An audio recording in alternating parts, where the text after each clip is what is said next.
A ridiculous conspiracy starts a war between conspiracy theorists. Then we go back to the conspiracy theory iceberg to explore the idea that before Jeffrey Epstein died, he was investing copious amounts of money to advance artificial intelligence.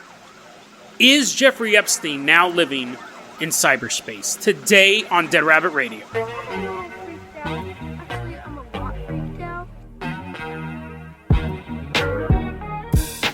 Hey everyone, welcome back to another episode of Dead Rabbit Radio. I'm your host, Jason Carpenter. I'm having a great day. I hope you guys are having a great day too. I hope you guys have a great weekend. When you're listening to this is the last episode. I'll be on vacation. I'm going to take a week off. Next week is going to be repeats. I don't know what the theme is going to be yet. Hey, I'm Jason from the future here. I'm jumping in real quick. I know the audio quality is not that great. There will not be repeats next week. This episode's coming out, and there will be no repeats next week. I just need a break. Even the repeats, it's a lot of work to get those episodes ready. I've been coming up on episode 500, and I put these last 15 episodes out. I recorded them all over the course of about 9 days. So I need a flat, straight, do nothing week. So there are going to be no repeats this week. This is the last episode you're getting. We'll come back on the show. Will have its next episode on August 3rd. Will be the next one. So have a great day, guys. Have a great week. I am going to do nothing, absolutely nothing Dead Rabbit Radio related. I really need a break. And then after that, I will be back home, but I'm recording this way in advance. And I'm relaxing while you're listening to this episode. I've had 3 long weeks of doing nothing but watching Sci-Fi Channel original movies. Let's go ahead and give a shout out to one of our legacy Patreons, Duncan Allen. Duncan, thank you so much for continuing to support the show. You are going to be our captain, our pilot, whatever vehicle we take, you're going to be in charge of today. If you can't support the Patreon, that's okay too. Just help get the word out about the show. That really, really helps out a lot. Duncan, let's go ahead. Let's start off in the Dead Rabbit Dirigible. We are going to head out to your local basketball arena. We just go like 2 feet and jump off. Now, I don't know where any basketball arenas are around in Oregon, but we're at one. I'm sure there's one in Portland. So we're there. People are shooting hoops. The Portland Trail Blazers, that's a team, right? So we show up. We're all wearing Portland Trail Blazers. I hope they're a team. I hope they're a basketball team. I'm pretty sure they are. We're going to show up. We're going to be those fans that only cheer for them when they're winning. Yeah, you guys rock. Woo, look at my new tattoo. This was actually requested by Bud Heavy on YouTube. It's funny, recently I did a sports conspiracy theory about baseballs being juiced. And it was a pitcher for, I think it was the Houston Astros named Verlander, who thought that the MLB they'd bought the people who made the baseballs, Rawlings, I think it was, and that they were making the baseballs easier to hit home runs. It's a conspiracy. And a lot of you guys really liked the sports conspiracy theory, and Bud Heavy recommended this one to me. I thought it was a joke. A lot of times when you guys send me conspiracy theories, I'm like, they're just messing with me. This is real. Okay, it's not real in that case. People actually believe this. So we're at the Portland Trail Blazers. They're shooting hoops. They're getting ready for a big game. And we see one of the players, the famous one, the one everyone loves. He's looking around. He looks suspicious, and he reaches into his pocket. And then he starts rubbing the ball. He's rubbing the ball. The basketball. Don't get dirty. And then he shoots it. He shoots the ball. And it's like not going to go in. And then we see it arc like 90 degrees to the right and go right in the rim. And then he looks up. He gives a thumbs up to the person in the control booth. And the person in the control booth has their arms crossed. And they're just shaking their head menacingly. We're like, what? What was that? And then the basketball player that everyone knows and loves gets down on one knee. Now he's normal height with us. He's like, Duncan, Jason, Dead Rabbit Radio listener. I'm about to blow a lid on the conspiracy theory, and it's possibly going to ruin my career. You know me, the most popular player on the Portland Trail Blazers. You see, we put magnets in the ball. The ball itself, and then we see a computer-generated image, a little 3D image of a basketball, and it's like the wire mesh. The basketball itself looks all orange and bumpy, but actually inside of it is orange and bumpy, but inside of it's thin layers of magnets. You see, you thought the rim was simply metal because that's the way they designed it, but no. So, the basketball hoop, we're like, yeah, we know what a basketball hoop is, dude. We're not idiots. His eyes are looking from side to side. He's like, you don't even know my name. Basketball hoop also has magnets in it. So what? And we're like, what? Wouldn't it repel it? And he goes, technically, yes. But you see that dude up in the booth? The guy has his arms crossed. He's just been nodding the whole time, menacingly. He actually has a neck condition. I'm like, I hope he feels better. The whole game's fixed. Basketball's fixed. Every sport is fixed. But you also have like physics and stuff to take into account. So I will shoot the hoop, and there's magnets in the ball, and then the dude will hit the button up there, and it will attract the ball, or if we're not supposed to make the point, the magnet will shift polarity, and it will repel the ball. Every single hoop shot you see, which if that's a term, is from the direction of that man. He's hitting that button. There's 2 versions of the conspiracy theory. That's actually the most popular one. That there's magnets built into the ball.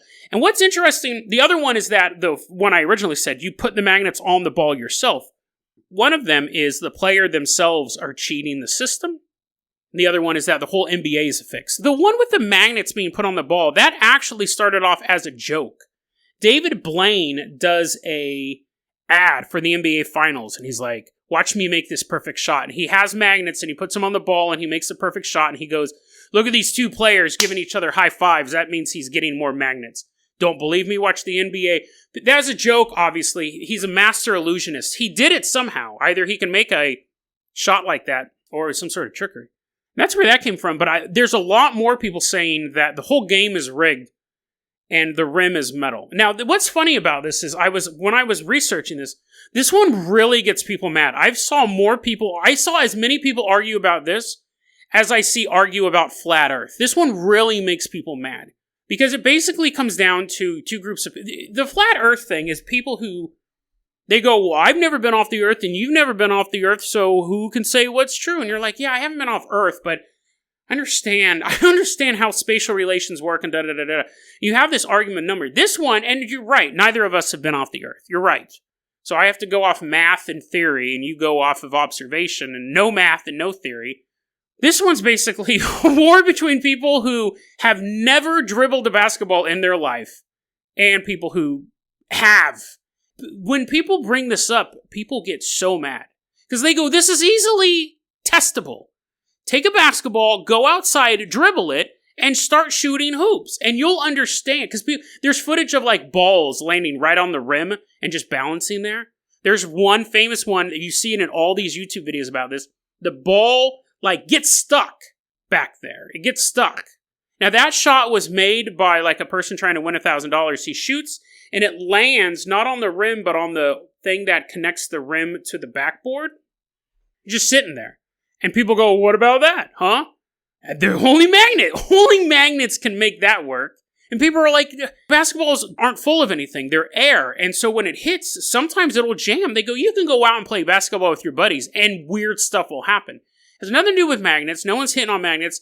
And they get really, really mad. And what's funny is some of those people who believe that there's no fix, they may believe in flat Earth. They may believe in all these other theories. But because they've had literal hands-on experience with the basketball conspiracy theory, they may believe the weirdest conspiracy theories. But this one makes them mad. Because they're like, dude, listen, I've played basketball in high school and I've seen weird stuff happen all the time. There's no magnets, bro. And I'm, well, just asking questions.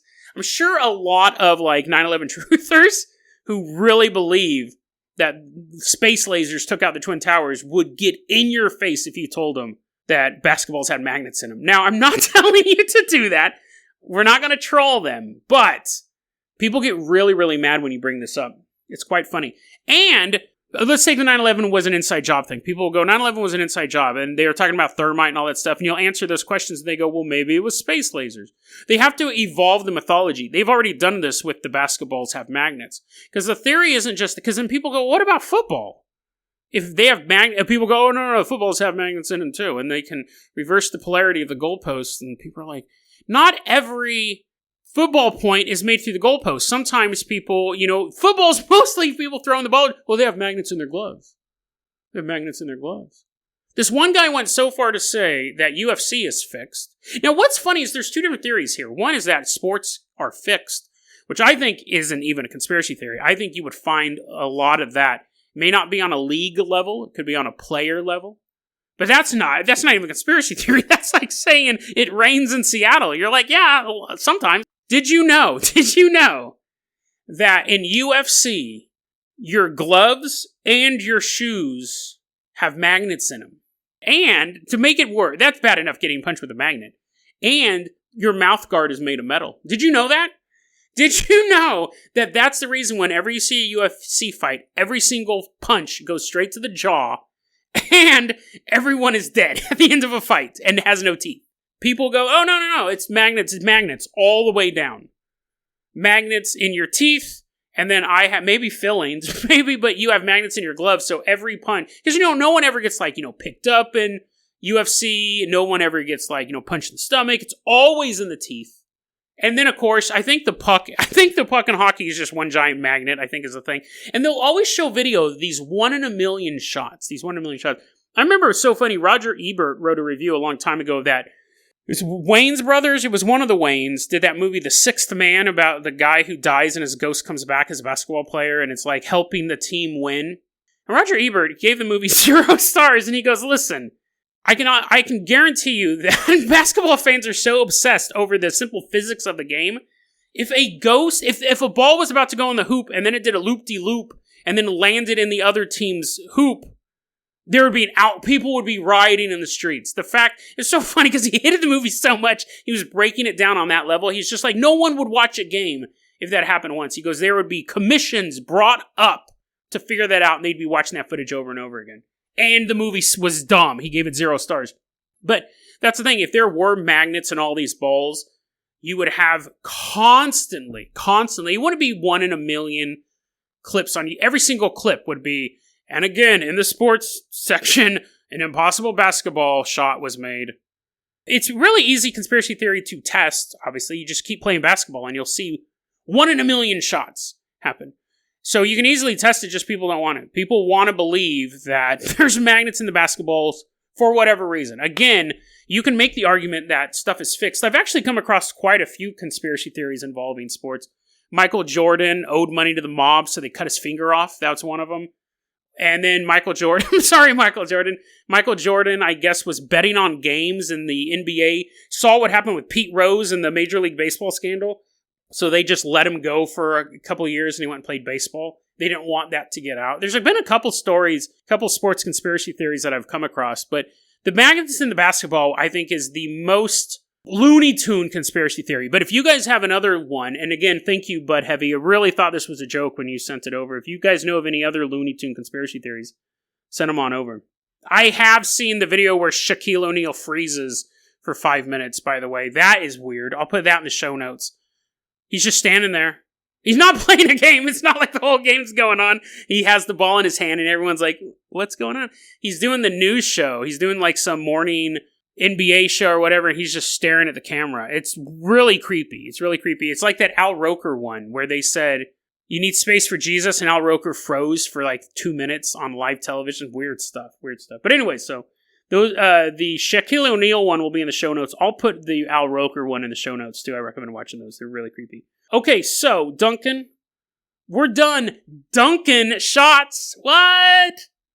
Duncan's probably like, dude, I've been hearing that joke for 20 years. Okay, Duncan, sorry. So, Duncan, let's go ahead and hop in that Carpenter copter. We're going to wave goodbye to the Portland Trailblazers. Bye. We're going to take off. We are headed out. We have a giant magnet. All their balls are bouncing up towards the helicopter. They're like, no. The guy's still nodding his head. We're flying. He's just in, and Shaq's frozen behind him. We've stolen all the basketballs with our giant magnet. We are flying out of the Virgin Islands. This might actually be, I think, for a long time, the very last time I'm going to talk about Jeffrey Epstein on this show. Because we've talked about him a lot in the past week. Talked about him. I just don't like the subject matter. Like, honestly, I think this is an interesting conspiracy theory. I found an interesting angle on it. But I'm pretty done talking about Jeffrey Epstein. Unless, again, some huge news comes out with Ghislaine Maxwell.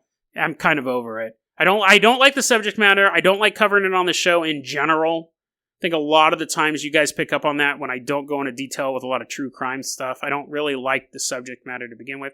But I find this is an interesting weekend. I think Jeffrey Epstein is a weirdo, to say the least. He's a pervert and a weirdo.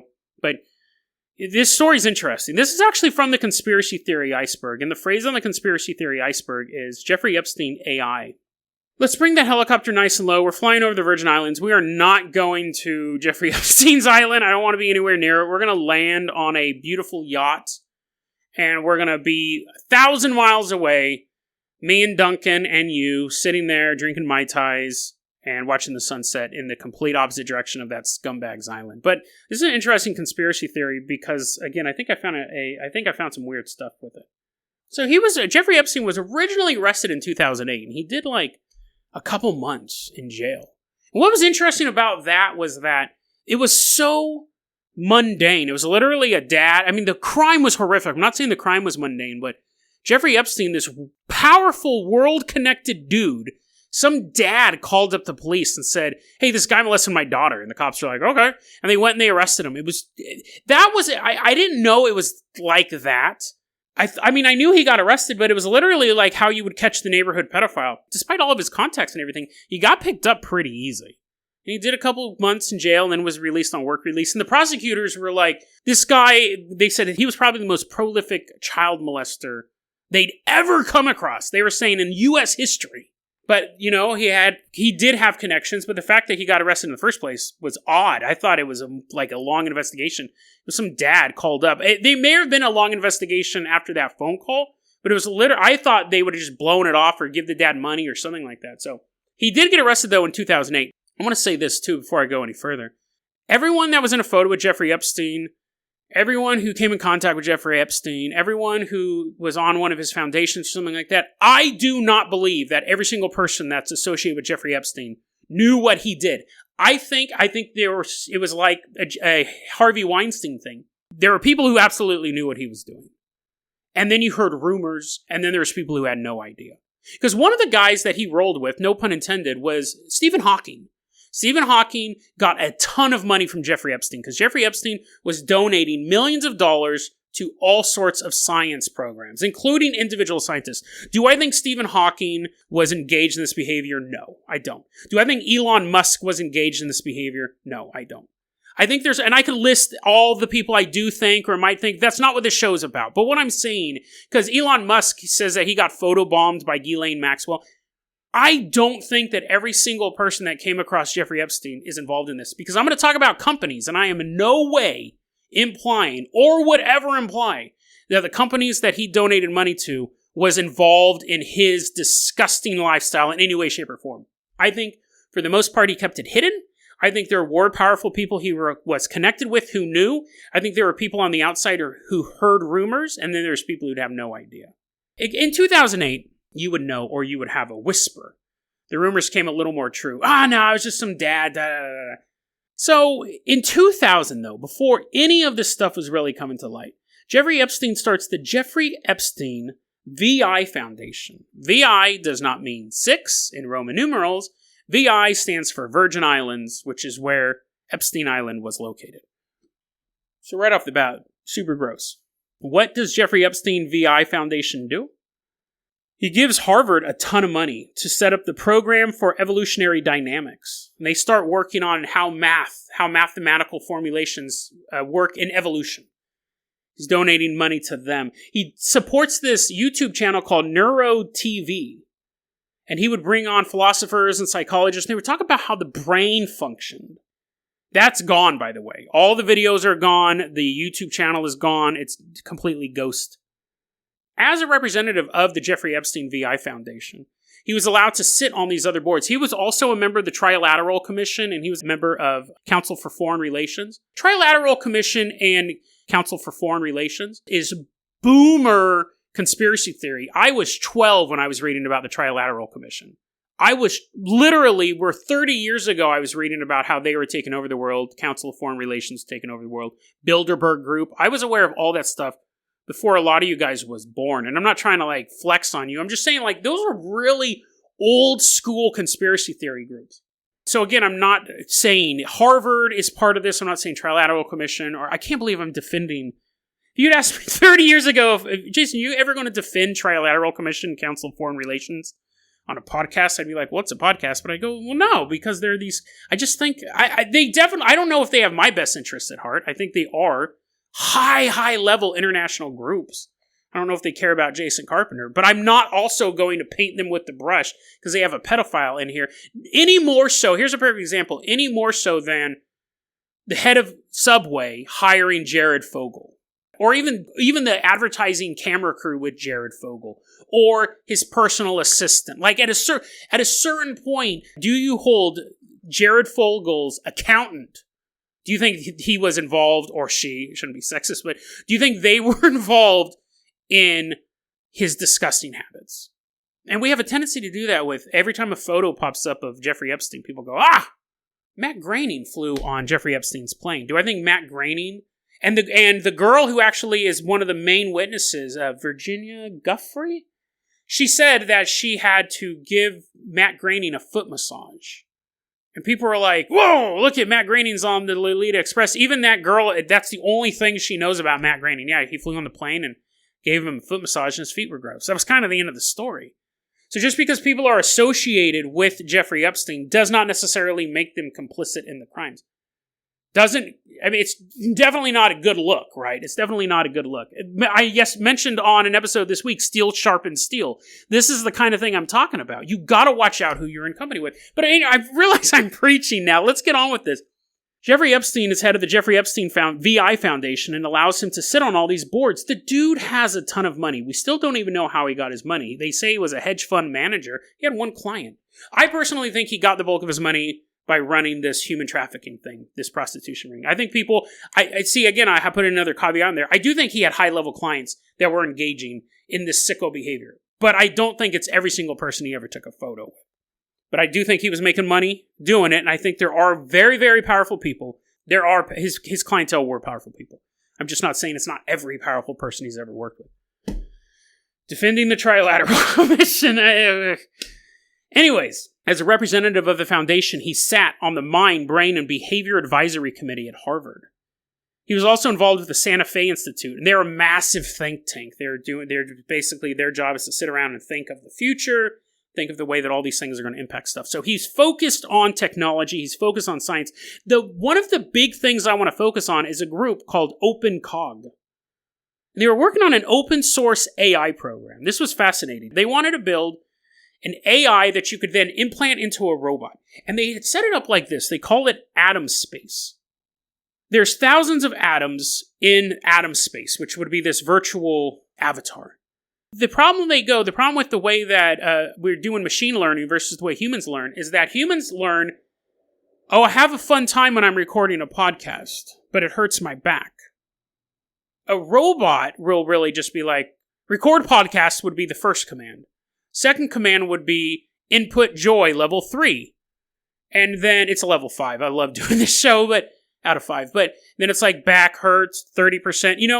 Humans, though, associate memories, smells, like we walk down the street, we smell, we feel the wind on our face. We associate that with playing in Great-Grandma McGee's backyard. We have association. So what OpenCog was trying to do, and one of the things they thought, they were trying to also use it for video games, a super advanced AI, that it would combine things like objects, actions, and feelings. Here's a quote from one of the articles I read. I'm sorry, I don't know. I think it was actually from Jeffrey Epstein's blog. We'll get into that in a second, but here's this quote. Every time a character encounters objects or concepts in its environment, a new atom is created in that character's atom space. Associations are also recorded as a character moves from one concept to another. Upon repetition, associative links get stronger, influencing a character's pathway choices and building associative memory. Have you guys ever played Fear? It's a video game, first encounter advanced response, I think is what it stands for. It's basically the movie The Ring, but it's also a first-person shooter. It's phenomenal. It's a phenomenal video game. I've replayed it multiple times. It's too scary for me now, too spooky. But the AI in that game, even the game came out in the early 2000s, the AI in that game is still considered to be top-notch. Characters, the villains, you're fighting against other armed characters, they get scared, they'll outflank you, they go into a room and they know that they're outgunned, they'll go through another door, they'll flip a table over, hide behind it, and wait till you appear. It's a fascinating AI. I watched the whole video on just how they programmed that. What OpenCog wanted to do was something like that, where you would have a video game character be able to exhibit fear, read the room, figure out the best way to go. Should it just run off to a different part of the level and wait for you there? in fear, they'd call in reinforcements. It's amazing. OpenCog wanted to go past that.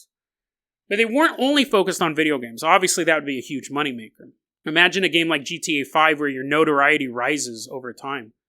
So you start off playing the game, and you piss off the cops, and eventually, you get the wanted star level and stuff like that, and then it goes away after a certain point. What if over time your actions in the game made pedestrians afraid of you? People were moving through the city differently depending on if you were coming down the street. If they recognized you, you'd have to constantly change your clothes. Hitman kind of did something like that, but in an open world game, everything's constantly evolving. Or if you're a hero, if you're doing stuff that people like, people start like giving you high fives or giving you money. I mean, a living world. That's kind of what OpenCog was looking at.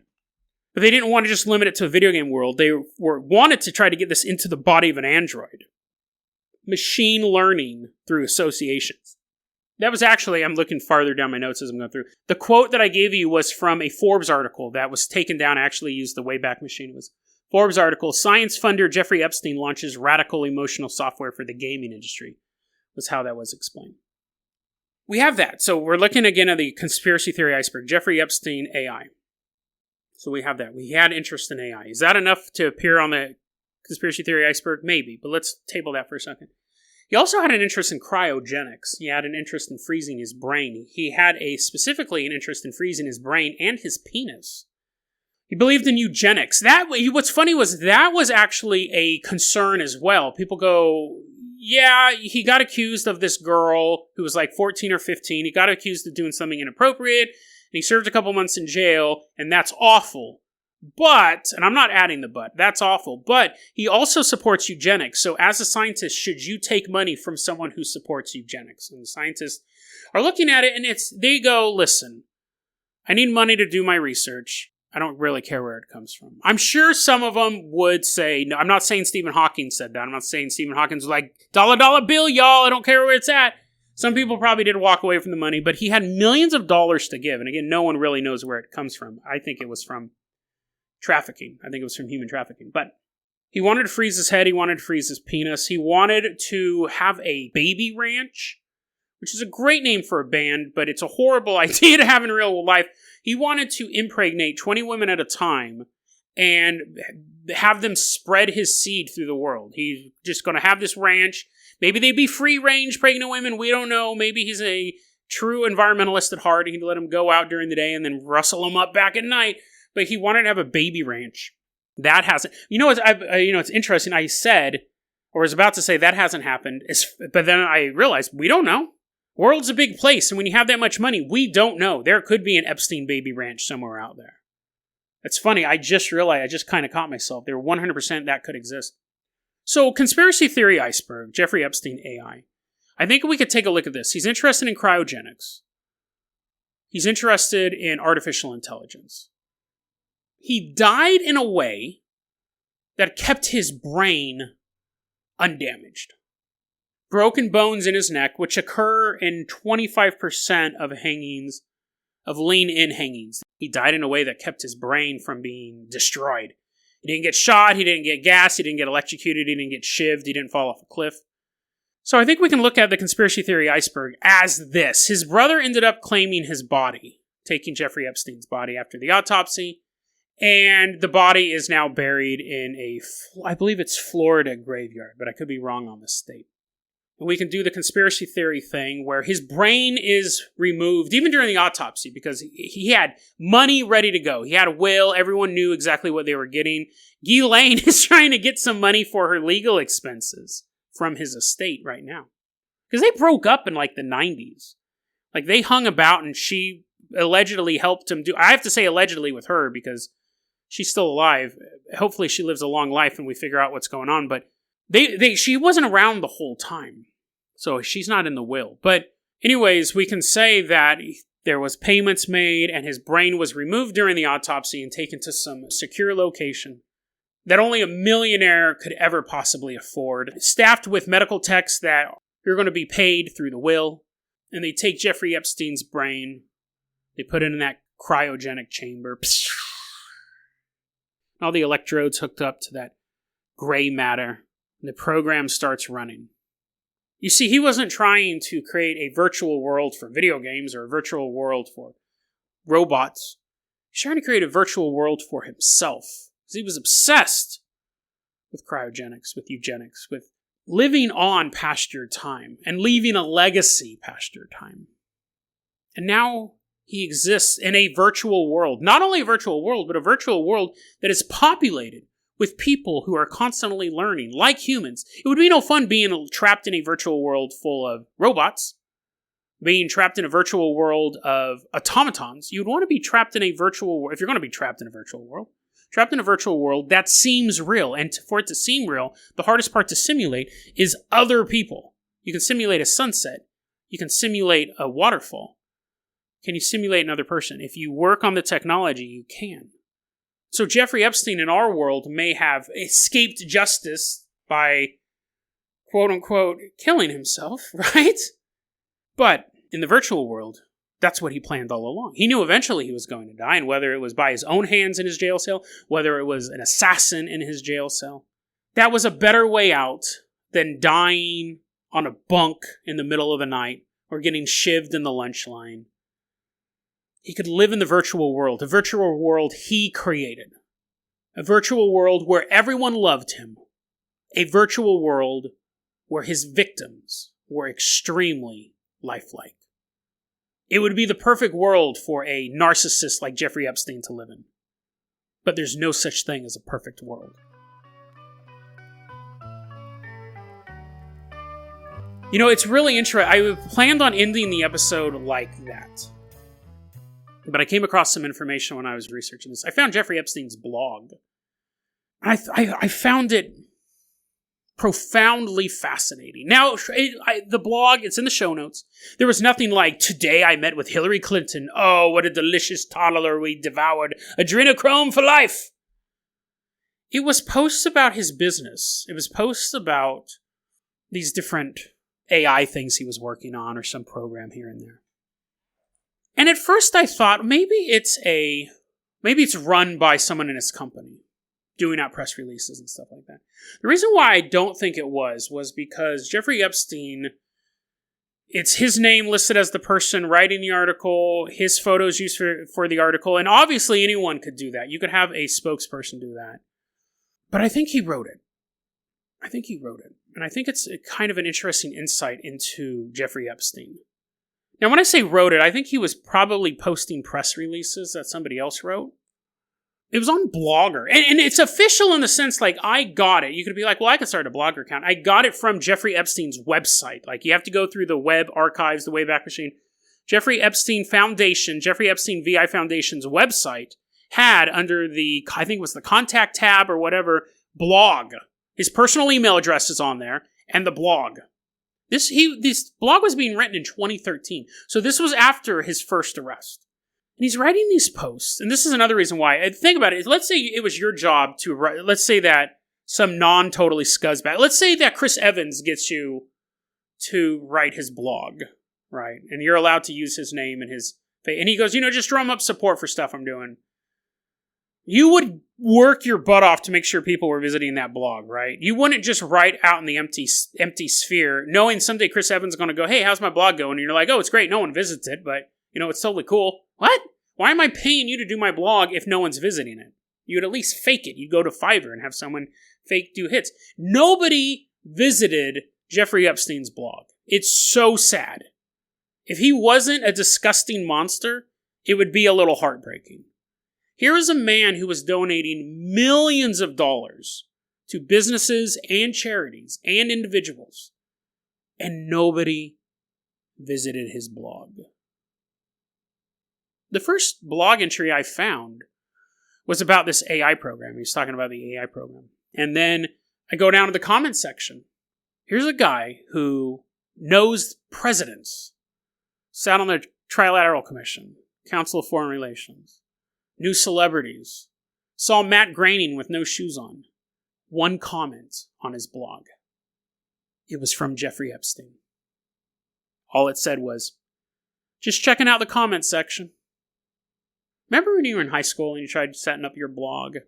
Or you were in college and you were working on that story on Wattpad? Nervously pressed the publish button and waited to see what the response would be. 5 weeks later, maybe 10 hits, no comments. I mean, it sucked, right? We all went through that. My first 20 episodes, I probably had 14 listens each episode. But I've done other stuff. I've had blogs that have just failed. Started a blog, never took off.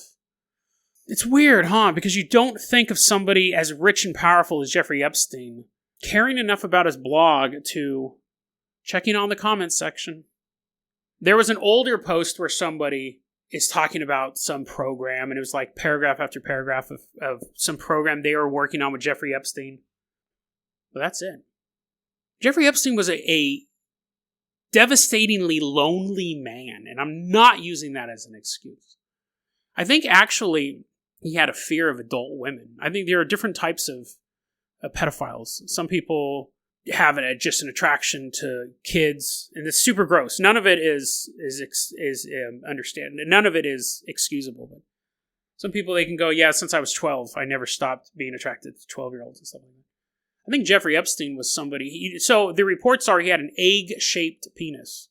We started the week off with an egg story. We're ending it. Jeffrey Epstein is reportedly, from victims of his, says that he has an egg-shaped penis. I can't even visualize that. I think any adult woman would obviously have a hard time not laughing at that, right? I think if I had an egg-shaped penis, I would be nervous to have sex with women. And then you're paying prostitutes, and you still hear them snicker. Now, not all of us have perfect bodies, right? None of us have perfect bodies.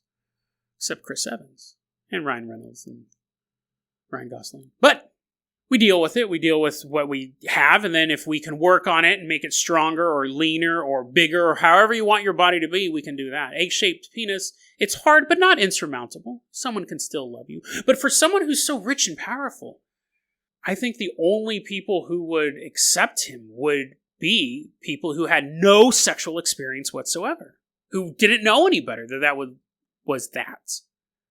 Not excusing it, 100% not excusing it, obviously. But I think in the end, he was a profoundly lonely and disturbed person. And even though he was giving millions of dollars out to people, people would still not visit his blog. Even if it was run by an intern, that's still weird. But I know I wouldn't if I got an intern or an assistant or something like that, I would not let them use my photo and my name. But could be wrong on that. You can check out the blog yourself. It seems like I got the feeling that was his blog. I got the feeling that was his personal thing. But even if it wasn't, people just didn't want to interact with him. They wanted his money. He's gross. I mean, I don't blame them. But on his side, he was lonely. And to add to all this, he died alone in his cell. Now, if he was murdered, your murderer doesn't count, right?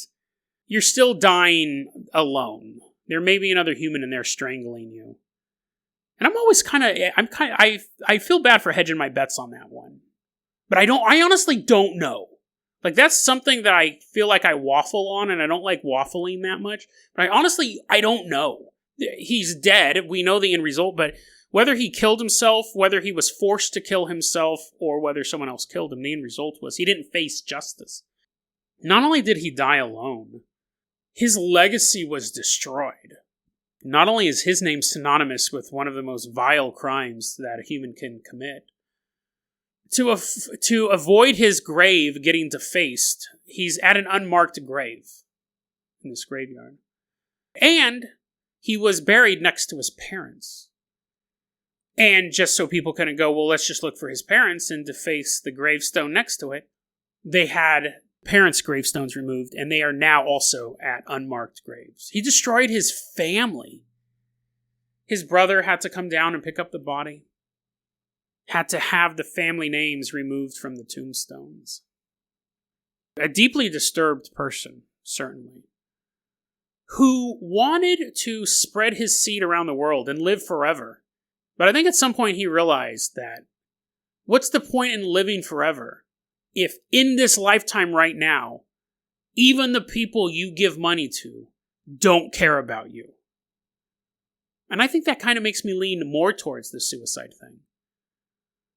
Because if he had absolutely no real friends in the real world while he was a millionaire, he knew now that he was behind bars facing serious crimes, he was 100% alone. If his money didn't buy him real friendships on the outside, it's definitely not going to buy him anything while he's locked up. When he's toxic, no one wants to be near him. So if Jeffrey Epstein is lost in cyberspace somewhere, he's still trapped in a world that hates him, that actively hates him. He may have his perfect AI playground that he exists in, but he has to know it's all an illusion. He has to know that people despised him when he was alive, ignored him when he was imprisoned, and now simply mock him in death. There is no more fitting legacy for a man like Jeffrey Epstein, a monster of the modern age. DeadRabbitRadio@gmail.com is going to be our email address. You can also hit us up at Facebook.com/DeadRabbitRadio. Twitter is @DeadRabbitRadio. I just recorded all my episodes, baby. I'm going on vacation. Woo woo! Hey guys, I hope you have fun listening to these episodes. I'm just going to be so relaxed. I'm going to be so relaxed. I'm not talking about Jeffrey Epstein no more. I'm just going to be so relaxed. And this has been a whirlwind. If you guys knew how much work I put in these past... But thank you for sticking with the show. I got all my episodes recorded. I get to take 3 weeks off. I love you guys. Maybe I'll see some of you on the Minecraft server. Maybe the world didn't end while these episodes are airing. I love you guys, and I will see you in 1 week.